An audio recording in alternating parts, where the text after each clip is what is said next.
अष्टकम्। एकदन्तं महाकायं तप्तकाञ्चनसन्निभं लम्बोदरं विशालाक्षं वन्देऽहं गणनायकं मौजिकृष्णाजिनाधरं नागयज्ञोपवीतिनं बालेन्दुशकलो मौलो वन्देऽहं गणनायकम् चित्ररत्ना विचित्रांगं चित्रमाला विभूषितं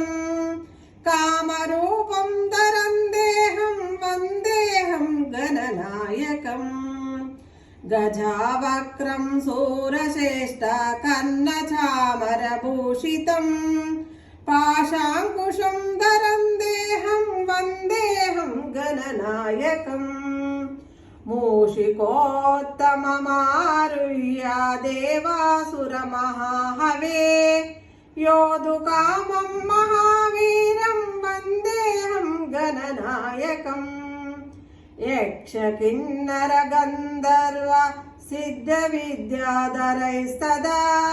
स्तूयमानं महाबाहुं वन्देऽहं गणनायकम् अंबिका हृदयानन्दं मातृभिः परिवेष्टितं भक्तप्रियं मदोन्मत्तं वन्देऽहं गणनायकम् सर्वविघ्नहरं देवं सर्वविघ्नविवर्जितं सर्वसिद्धिपदातारं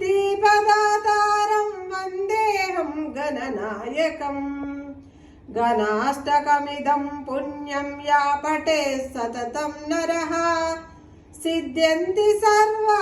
कार्याणि विद्यावान् धनवान् भवेत्।